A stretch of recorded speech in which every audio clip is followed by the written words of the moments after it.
The bunker door is sealed with 2 locks, one German, one American, and Lieutenant Mason has exactly 4 minutes to decide which one killed the man at his feet. The body is still warm. Private Hayes, 22 years old, farm kid from Iowa. He touched the door 3 minutes ago, and now his hands look like they were dipped in acid. But there are no burns, no wounds, just skin that stopped being skin. Doc Hill has seen shrapnel tears, bullet holes, grenade fragments embedded in bone. This is something else. Something that does not belong in any field manual, any medical textbook, any war that human beings are supposed to fight. Mason stares at the locks. They should not exist together, not on the same door, not in the same war. The German one is standard issue, the kind you would find on any Wehrmacht supply depot from France to Poland. The American one is newer, cleaner, like it was installed last week. And between them, etched into the steel, so faint you could miss it if you were not looking, is a symbol Mason has never seen before. Not a swastika, not a star. Something older. Behind him, Sergeant Carter is checking ammunition for the 3rd time in an hour. Same count every time. 16 rifle magazines, 4 belts for the machine gun, 11 grenades, and a half-empty box of 45 rounds for the sidearms. Not enough to hold a hill. Barely enough to make the enemy think twice. Carter does not say this out loud because everybody already knows. You do not survive 3 years of war by lying to yourself about math. The hill itself is nothing special, a rise in the landscape that would not earn a second glance if you drove past it on a Sunday afternoon. Hedgerows on 3 sides, thick enough to hide an entire platoon. A single dirt road cutting through the gap to the south, just wide enough for 1 supply truck at a time. On a map, if you could find it on a map, it would be labeled Hill 241, just another number in a war full of numbers. Except, this hill is not on any official map. Mason checked. Twice. The field map they issued him back at headquarters shows this area as flat farmland.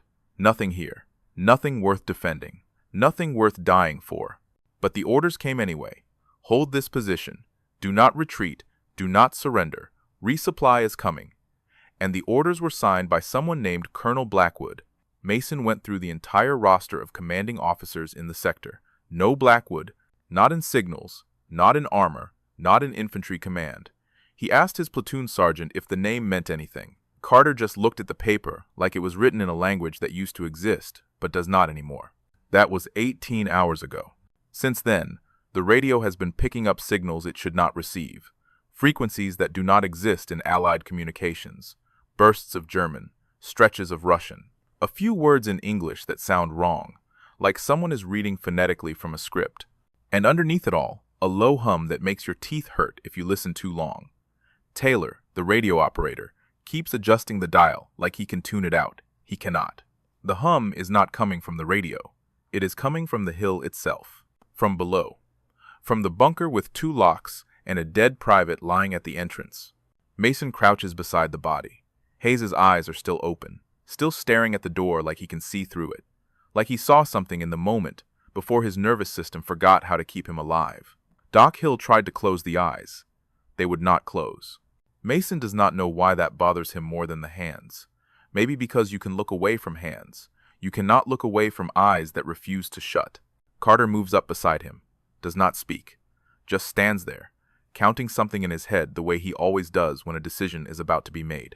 After a long minute, he says, "If we go in, we might not come out." Mason nods. "If we stay out here, we are dead by noon.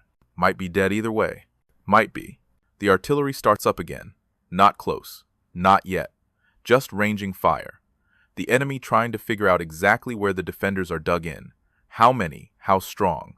In a few hours, maybe less, the real barrage will start. And when it stops, infantry will come. And probably armor. Because this hill that does not exist on any map is apparently worth dying for, which means it is worth something. And whatever that something is, it is inside this bunker, behind this door, guarded by 2 locks that should not share the same war. Taylor calls out from the radio pit, "Lieutenant, you need to hear this." Mason does not want to hear it. Whatever it is, it will not be good news. Good news stopped arriving around the same time the maps stopped making sense. But he moves anyway because that is what lieutenants do. They listen to bad news and pretend it does not change anything. The radio is cycling through static. white noise that occasionally breaks into fragments of words. Taylor has the headset pressed so hard against his ear it is leaving a mark. He looks up when Mason approaches. His face has that expression people get when they realize the rules just changed and nobody told them the new ones. "It is looping," Taylor says. Same message, over and over. "What message?" Taylor hands him the headset. The static clears for just a moment, just long enough. A man's voice, calm. American accent, Midwest maybe. Could be from anywhere. Could be from nowhere. "Evacuate Hill 241. Repeat. Evacuate immediately." This is not a request. This is not a drill. If you are receiving this transmission, you are in violation of Operational Security Protocol 7. Leave the area. Do not enter the structure. Do not attempt to. The message cuts off. Static returns. Then the loop starts again. Mason pulls the headset away. Looks at Taylor. "How long has this been playing?" "Since 0400. 6 hours." "Why did you not report it earlier?" "I did. You told me to keep monitoring and let you know if anything changed." Mason does not remember saying that. But he might have. The last 18 hours feel like they happened to someone else. Sleep comes in pieces now. Minutes stolen between the sound of distant engines and the closer sound of men breathing too fast in the dark. He hands the headset back. Looks toward the bunker. Hayes is still lying there, still staring. The door is still sealed. The locks are still waiting. And somewhere below, something is humming. Before we go any further, I just want to say thank you for being here. This is the kind of story that does not get told often, and the fact that you are listening means the world. If you are enjoying this, go ahead and hit that subscribe button. Turn on notifications. There is more coming, and trust me, you are going to want to be here for what happens next. All right, back to the hill. Mason walks back to the bunker, stands over Hayes, looks at the locks, thinks about the message. Evacuate. Do not enter. Violation of Protocol 7, which implies there is a Protocol 1 through 6 that somebody forgot to mention, which implies this hill has protocols, which implies it has been planned, expected, prepared for, by someone, for something. And if Mason had any sense, he would listen to the voice on the radio and get his men off this hill right now. But the orders say hold. And the orders are signed by a man who does not exist. And the only way to understand any of this is to open the door. So Mason kneels beside the American lock, reaches into his pack, finds the bolt cutters, and starts cutting. The bolt cutters do not work. Mason applies pressure. The steel handles bend. The cutting edge makes a sound like grinding teeth. But the American lock does not break, does not even scratch. He tries again. Same result. Carter takes the cutters, tries himself. Nothing. The metal of the lock is too hard. Or the cutters are too weak. Or something else is happening that neither of them wants to say out loud. So they move to the German lock instead. This one is older, standard issue from 1940 or 41. Mason has seen 1,000 of them, opened half that many. The cutters bite into the shackle on the first try. 3 seconds later, the lock falls away. 1 down, 1 to go. But the door still will not open. The American lock holds it shut, and whatever is behind that door is going to stay there until somebody figures out how to get past military-grade steel that refuses to cooperate with physics. Mason steps back, wipes sweat off his forehead even though the morning is cold. The hedgerows are dripping with fog that has not burned off yet. Everything smells like wet earth and old gunpowder. Yesterday's shelling left craters along the western slope. This morning, they are filling with rainwater. By tonight, they will be frozen. Taylor comes up from the radio pit again. He does not look at Mason, just stares at the bunker like it personally offended him. "They are out there," Taylor says. "Who?" "Somebody. I am picking up movement signals. Close range, not transmissions, just movement. Like somebody is keying a radio without talking." Mason scans the hedgerow line, sees nothing. But that does not mean nothing is there. Hedgerows are perfect for concealment, thick enough to hide a squad, dark enough to hide a platoon. And the enemy has been using them since Normandy. They know every trick, every angle, every way to get close without being seen. Carter is already moving, checking positions, making sure the men are spread thin enough to cover approaches, but tight enough to support each other. This is what good sergeants do. They turn chaos into geometry. They make sure that when the shooting starts, everybody knows which direction to face. A rifle cracks. Single shot, from the east. The round does not hit anybody.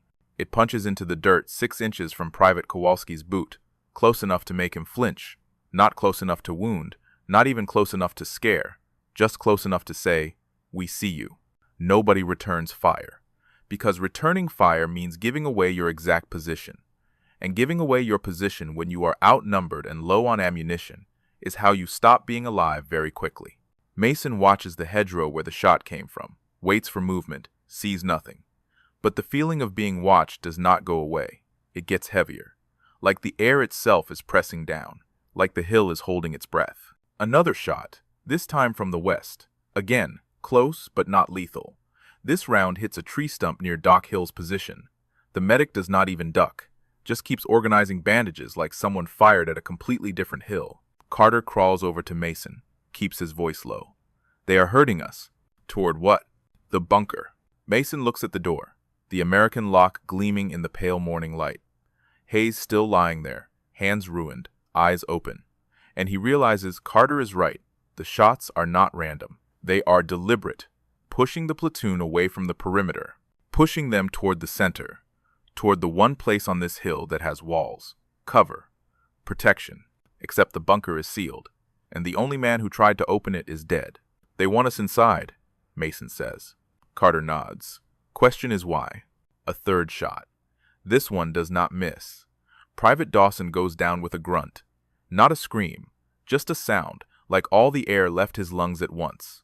Doc Hill is moving before Dawson hits the ground, crawling fast, staying low, reaching the wounded man in seconds. He rolls Dawson onto his side, checks the wound, shoulder, clean through. Painful but not fatal. Not if they can stop the bleeding. Doc works fast. Pressure bandage, sulfa powder, morphine syringe into the thigh.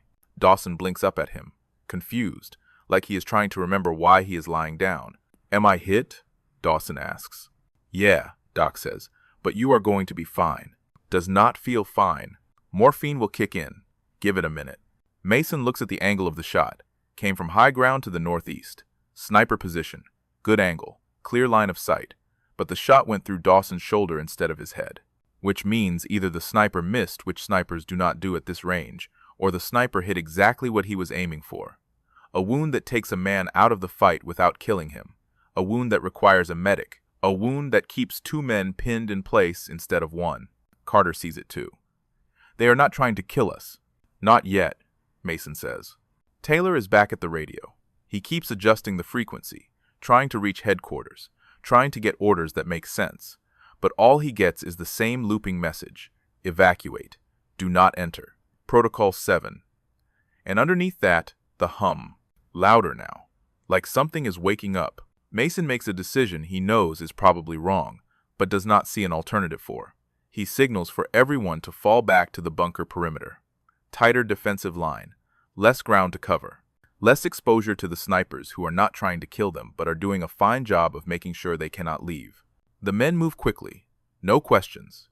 No hesitation. When you have been in combat long enough, you stop asking why and start trusting that somebody has a reason. Even if that reason is just buying another hour, another 30 minutes, another few breaths. They set up in a half circle around the bunker entrance. Rifles pointed outward, machine gun covering the main approach from the road, grenades within reach, and in the center of it all, the door with one broken lock and one that refuses to break. Mason crouches beside Hayes again, looks at the hands, tries to understand what kind of weapon does this. Chemical burns leave blisters. Electrical burns leave charring. Radiation burns take time. This is instant. This is something else. This is not in the manual. Doc Hill moves up beside him, does not touch the body, just observes. After a long silence, he says, "I have been a medic for 2 years. Seen a lot of ways people die. This is new. Any guesses?" "None that make sense. Try me." Doc hesitates. Then, it is like his cells stopped remembering how to be cells, like something told his body to forget what it was. Mason does not know what to do with that information, so he files it away with all the other things that do not make sense. The hill that is not on maps. The colonel who does not exist. The locks that should not be together. The enemy that is not trying to win.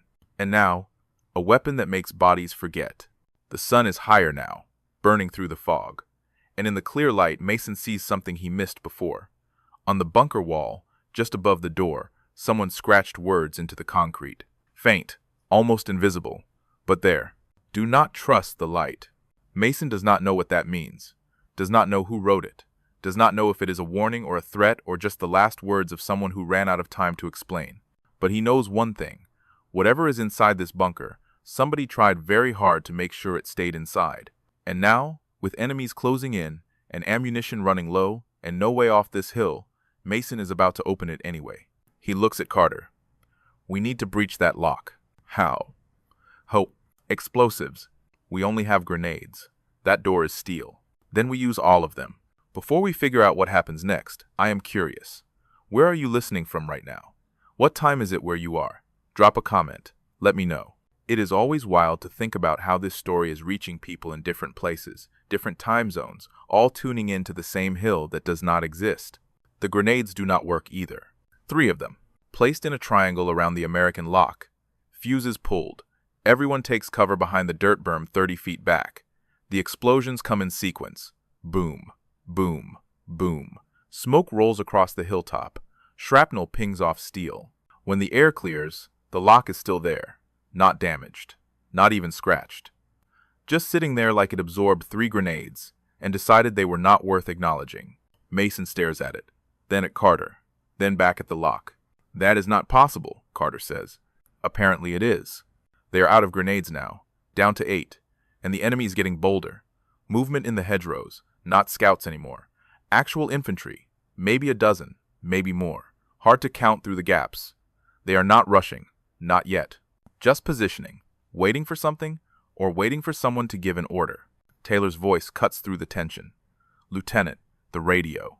Mason does not want to deal with the radio right now. But Taylor sounds different. Not scared, not confused. Something worse, urgent. He moves to the radio pit. Taylor hands him the headset without a word. The looping message is gone. In its place, a voice. Live, real time, speaking directly. Lieutenant Mason, can you hear me? Mason presses the transmit button. Who is this? Colonel Blackwood. We need to talk. There is no Colonel Blackwood in... I know what the roster says, and I know you have questions. But right now, you need to listen very carefully.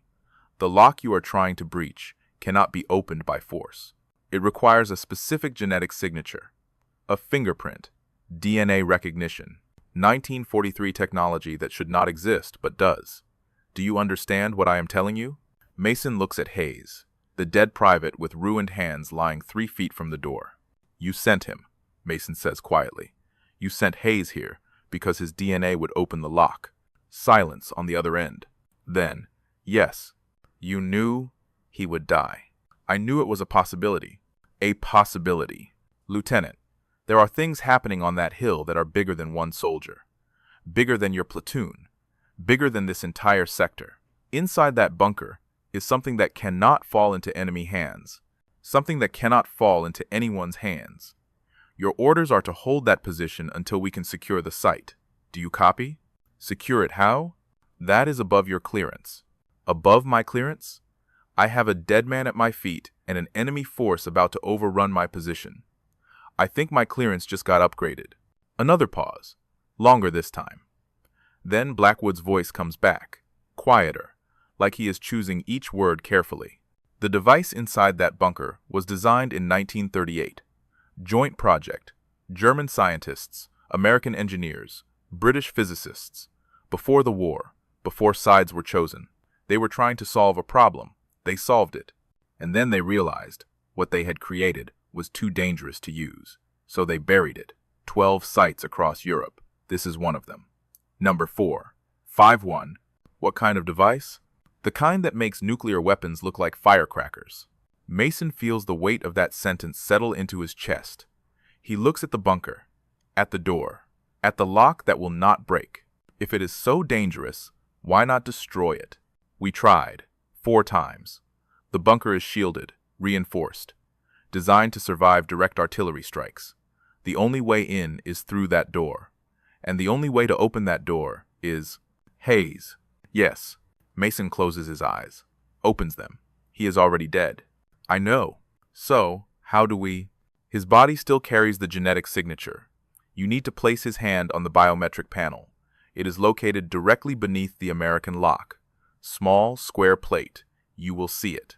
Mason wants to throw the headset into the dirt, wants to tell Blackwood exactly where he can file his orders. But instead, he just asks, "And then what?" Then you go inside, you find the device, and you make sure it does not activate. How do I make sure? There will be instructions. Follow them. And if I do not? The static stretches out. For a moment, Mason thinks the connection is lost. Then Blackwood's voice returns. Flat. Final. Then everyone within 10 kilometers stops existing. Not dies. Stops existing. Like they were never born. That is what temporal displacement does, Lieutenant. It erases. Completely. The transmission cuts off. Just like that. No goodbye. No good luck. Just silence, and the hum that has been there all along, louder now, vibrating through the ground itself. Mason hands the headset back to Taylor. Looks at Carter. The sergeant is watching him, waiting for orders, waiting for a decision that makes sense in a situation where nothing makes sense anymore. "We are going in," Mason says. Carter nods slowly. "How many?" "You, me, Doc." Taylor stays on the radio. "What about the door?" Mason looks at Hayes, at the private who came here, carrying the key to the lock inside his own DNA. Who touched the door and died for it? Who is about to be used one more time because that is what war does? It uses people until there is nothing left to use. He moves to the body, kneels beside it. The hands are cold now, stiff. He lifts the right hand carefully, turns it over, looks at the palm. Underneath the damage, he can still see the fingerprint pattern. Still, see the whorls and ridges that make every human being unique, that make Hayes the only key to a door that was never supposed to open. Carter is beside him now. Doc too. They do not speak, they just help. Because this is what soldiers do. They carry the weight together, even when the weight is a dead man who died for a mission he did not understand. Mason finds the panel beneath the lock. Small, square, metallic, with a faint blue glow around the edges that was not there before. Or maybe it was always there and nobody noticed. He presses Hayes's palm against it, holds it there, waits. For 3 seconds, nothing happens.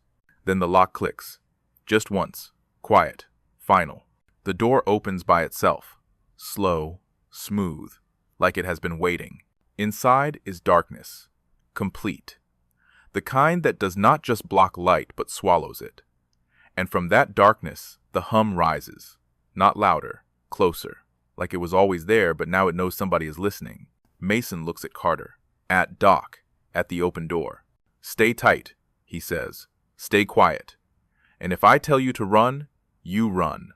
Then he steps inside. The lights come on before anyone touches a switch. Not electric lights. Something older, blue-white, cold. They line the walls in strips that pulse faintly, like breathing. The corridor stretches ahead, longer than it should be. The bunker looked small from outside, maybe 20 feet across. But this hallway goes 50 feet, then turns, and the geometry does not match, cannot match, unless the bunker goes down, deep down. Mason's boots echo on metal flooring. Behind him, Carter and Doc move in silence, weapons raised, eyes scanning. The air smells wrong, not musty like a sealed room, not damp like underground, clean, sterilely. Like a hospital that has been waiting for patients who never arrived. The walls are concrete but smooth, too smooth, like they were poured yesterday. And along the left side, every 10 feet, there are doors, 7 of them, all closed, all labeled with numbers and letters that mean nothing. Room A1, Room B3, Room C7, no pattern Mason can recognize. Doc stops at the third door, points. There is a window, small, reinforced glass. He looks through it. His face changes. Not fear. Worse. Confusion, mixed with something that might be disgust. "Sir," he says quietly, "you should see this." Mason moves to the window, looks inside. The room is a laboratory. Benches, equipment, glass beakers and metal instruments arranged with surgical precision. And in the center, a steel table. Restraints on the corners. Dark stains that could be rust, but probably are not. On the wall behind the table, a chart. Human anatomy, but wrong. Organs in places they should not be. Bones bent at angles that would snap under normal gravity, and written across the top in neat black letters. Subject 14. Iteration 9. Failure. What were they doing down here? Doc asks. Mason does not answer because he does not have an answer. He moves on. Past the second door, past the third. Each window shows another room, another experiment, another failure. Room 4 has cages, small ones, empty now, but the metal is scratched, deep gouges, like something inside was trying very hard to get out. Room 5 is flooded, water up to the ceiling, and floating in that water, suspended perfectly, is a human shape, not moving, not breathing, just there, preserved, waiting. Room 6 is empty except for a single chair, and strapped to that chair is a uniform, American, complete with insignia, name tag, dog tags, but no body, just the uniform, sitting upright, like whoever wore it vanished, and the clothes did not get the message. Carter stops walking. He is staring at the name tag. His face has gone pale. That is Warren, he says.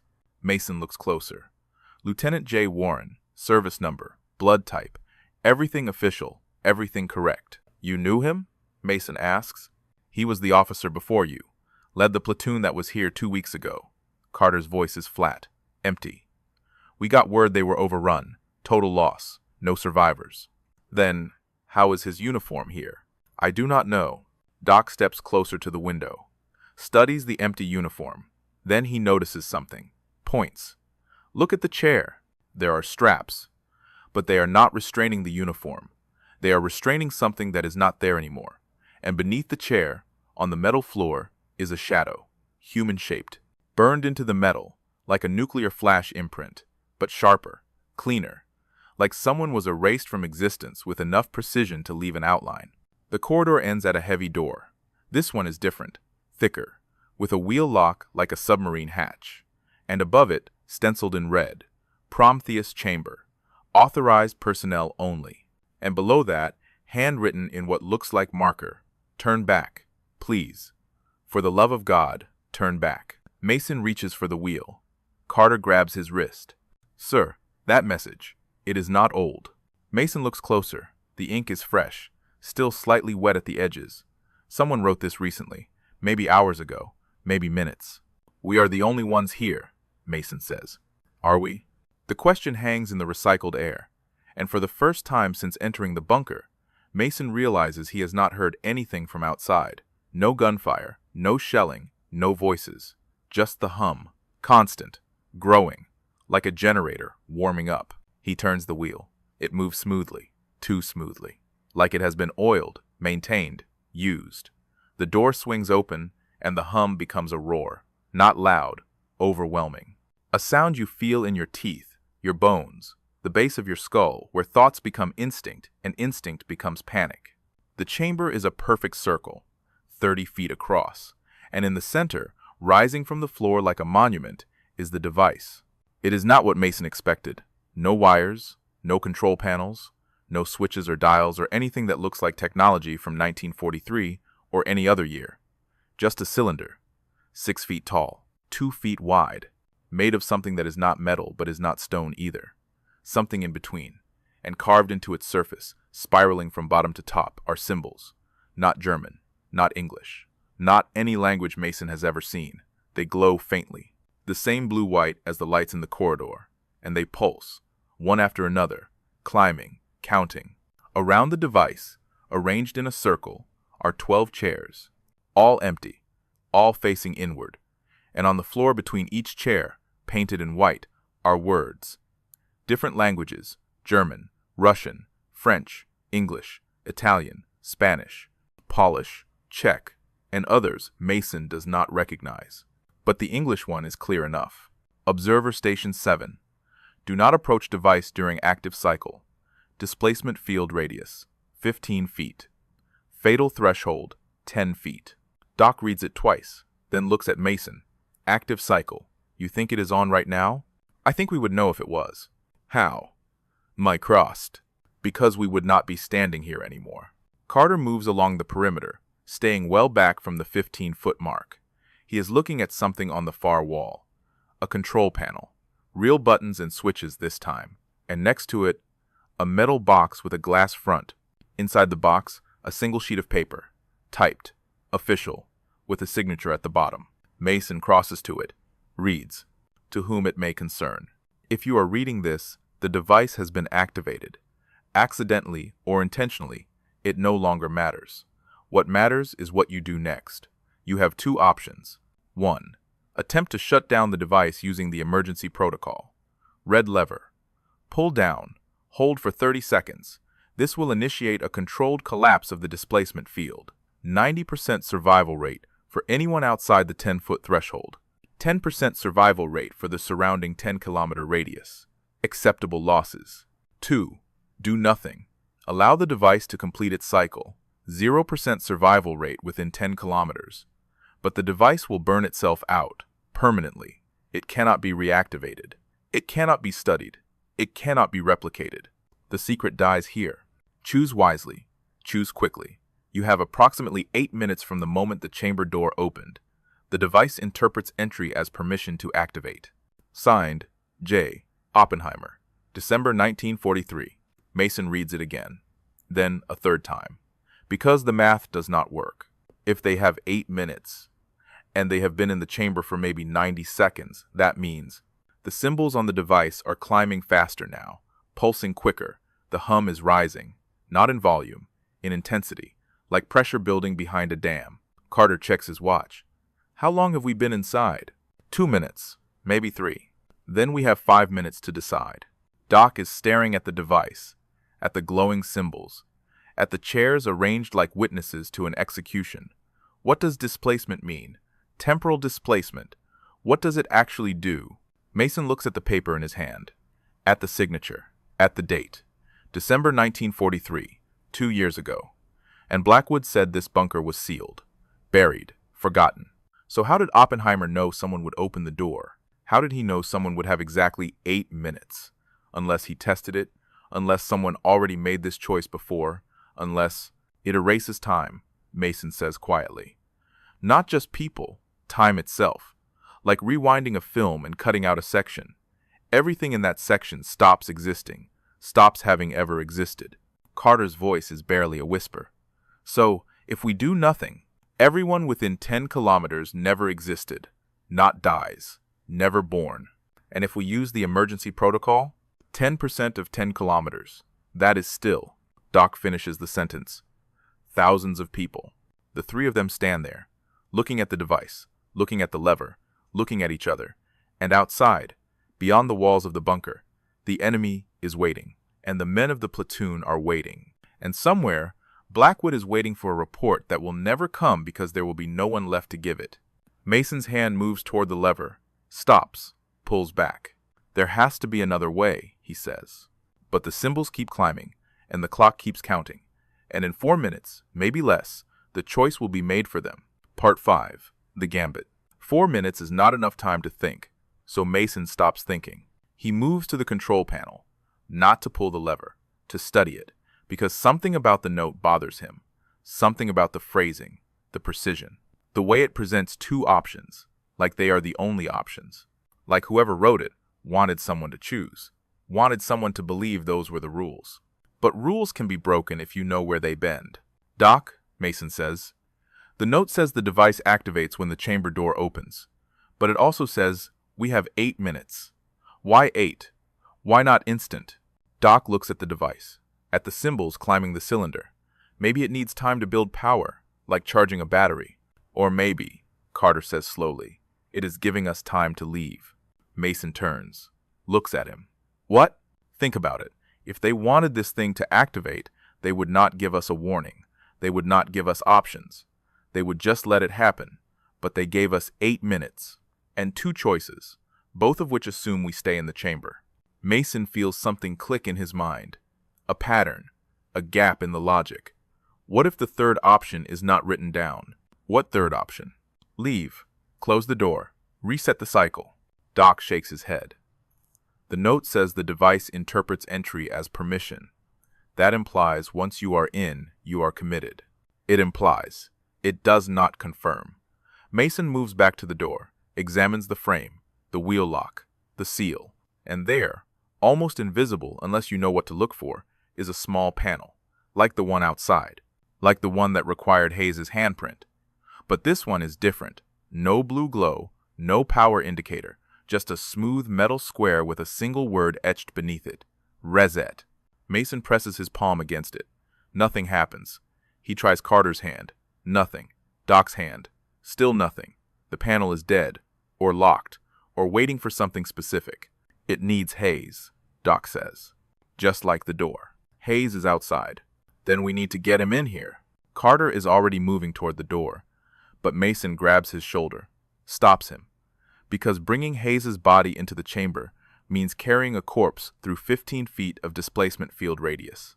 Fatal threshold at 10 feet, and they do not know if fatal means instant or gradual, or somewhere in between.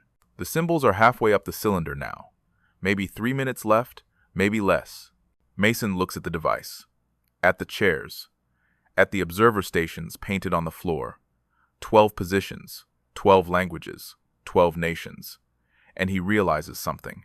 This was not a weapon designed by one side against another. This was designed by everyone, together, before the war, split the world into us and them, before sides existed, when scientists still believed they could control what they created. And that means the reset option was not added later. It was built in from the start, a failsafe, a way out, but only for someone who knew the system, someone who belonged. The handprint is not a lock, Mason says. It is verification, proof you are supposed to be here, proof you are part of the project. Hayes was not part of any project, Carter says. He was a farm kid from Iowa. No, but his grandfather might have been. His father, someone in his bloodline. Mason looks at Doc. You said the genetic signature matches.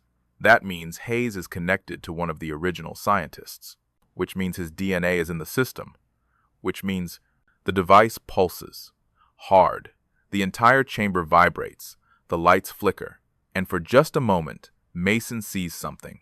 A flash. A glimpse. The chamber filled with people, 12 figures, sitting in the chairs, watching, observing, and then they are gone, like they were never there. Like the device is showing him what happens when cycles complete, when time gets erased, when existence becomes optional. We need Hayes now, Mason says. Carter is through the door before Mason finishes the sentence. Running, boots echoing in the corridor. Doc stays behind, watching the device, counting seconds in his head the way medics do when they are calculating how long someone has before shock sets in or blood loss becomes irreversible. Mason moves to the control panel, studies the emergency lever. Red, simple, pull down, hold for 30 seconds, and 10% of the area dies. Thousands of people, soldiers, civilians, children, all of them paying for a decision made in 1938 by scientists who thought they could play with time and put it back when they were done. But 10% is better than 100%. 10% is math, cold, brutal, but survivable. And if Mason pulls that lever, he can walk out of here knowing he saved 90%, that he made the hard call, the necessary call, the call that commanders make when there are no good options left. His hand closes around the lever, starts to pull, stops, because Carter is back, dragging Hayes, and behind Carter, moving fast, is Taylor, the radio operator, who was supposed to stay outside, who was supposed to monitor communications. But who is here now, in the bunker, in the corridor, running toward the chamber, with the headset still around his neck and a pistol in his hand. And the pistol is pointed at Carter. Step away from the body, Taylor says. Carter freezes, looks at the gun, looks at Mason, does not move. Taylor's voice is calm, professional, like he has done this before. I said step away. I am not going to ask again. Mason's rifle is leaning against the wall. 3 steps away. Too far. Taylor sees him calculate the distance. Shakes his head. Do not, please. I do not want to shoot anyone, but I will if I have to. Taylor, Mason says slowly. What are you doing? My job, same as you, following orders. Mine just come from someone higher up the chain. He moves closer. Keeps the pistol steady. The device cannot be reset, the note lied. There is no third option. There is only this. The cycle completes. The field activates. And Hill 241 disappears. Along with everyone on it. Along with all evidence that Project Prometheus ever existed. You are Section 7, Carter says. Taylor does not deny it. Someone has to clean up the messes. Someone has to make sure secrets stay secret. That is what we do. That is what I do. And right now, the 3 of you are standing in the middle of the biggest secret of the war. So you have a choice. You can leave, walk out, Get as far from this hill as possible in the next 2 minutes, or you can stay and disappear, but you cannot reset the device, because there is nothing to reset. Mason looks at Hayes. At the body, Carter dragged 50 feet through narrow corridors while Taylor was pulling a gun. At the handprint that might save them, or might do nothing. At the panel that might be real, or might be one more lie in a bunker full of lies. The symbols are 3/4 up the cylinder. 1 minute, maybe 90 seconds. "Why are you telling us this?" Mason asks. "Why not just shoot us?" Taylor's expression does not change, but something flickers behind his eyes. Something human, because you deserve to know, because you fought, because Hayes died for nothing and someone should acknowledge it, and because, he pauses, swallows, because I am tired of erasing people. Carter moves, fast, slams into Taylor before the radio operator can react. The pistol fires. Once, the round punches into the wall. Carter's fist connects with Taylor's jaw. The radio operator goes down, hard. The pistol skids across the floor. Doc grabs it, points it at Taylor. But Taylor is not moving, not getting up, just lying there, breathing, defeated. Mason drags Hayes' body to the panel, presses the cold hand against it, holds it there, prays to something he stopped believing in 2 years ago. The panel glows, blue, soft, welcoming, and the symbols stop climbing. They do not reverse, do not descend. They just stop, frozen, suspended, like time itself decided to take a breath. Then the device begins to hum differently, lower, slower, winding down, and the glow fades, and the chamber becomes just a room, just concrete and metal, and 3 men standing over a body and a traitor who might have been trying to save them all along. Mason looks at the device, at the chairs, at the countdown that stopped with 20 seconds remaining. "We need to leave," he says. "Now." They make it to the corridor before the ground starts shaking. Not an explosion, not artillery, something deeper.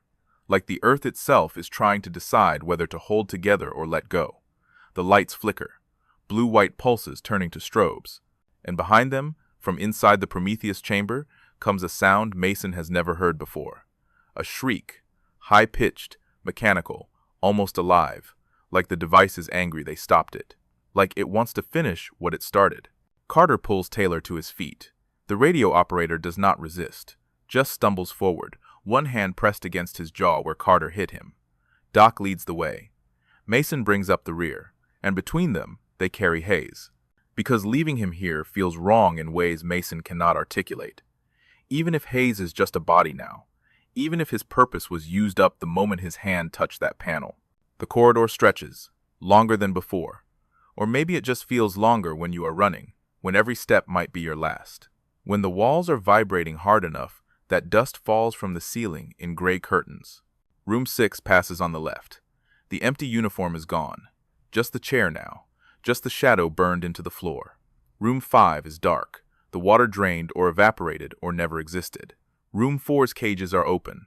Doors swinging. Nothing inside. Nothing escaped. Just open because the locks stopped mattering.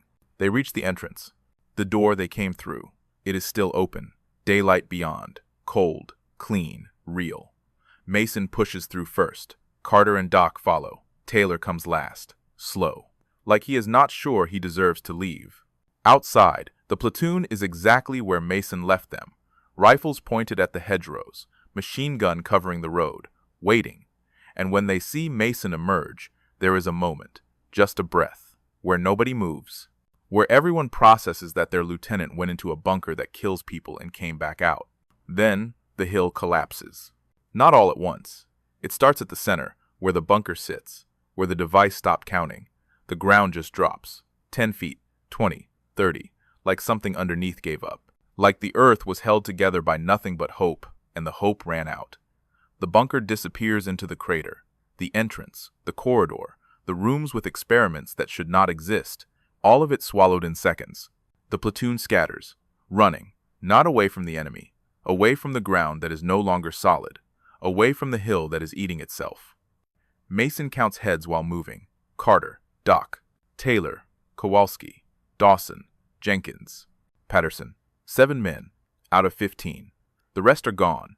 Not dead necessarily, just gone. Caught in the collapse or lost in the chaos, or maybe they were never here at all, and Mason's memory is playing tricks.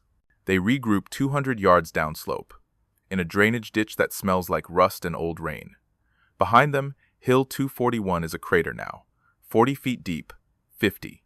Smoke rising from the center where something is still burning or melting or ceasing to exist. The hedgerows around the perimeter are gone, flattened, like a giant hand pressed down and smoothed everything level. Mason checks his watch. 1400 hours, 2 in the afternoon. They entered the bunker at 13:45, which means they were inside for 15 minutes. But it felt like hours, like days, like time stopped meaning anything the moment they crossed that threshold. Carter is sitting with his back against the ditch wall, eyes closed, breathing hard, not wounded, just done, just finished. Doc is checking the others. Dawson's shoulder is still bandaged, bleeding through but holding. Kowalski has a cut above his eye he does not remember getting. Jenkins is shaking, not from cold, from something else, from seeing the world break physics and not knowing how to file that memory. Taylor sits apart, isolated. The pistol is gone, taken by Doc, but he does not look dangerous anymore, just exhausted, just a man who tried to do his job and failed and is not sure what happens next.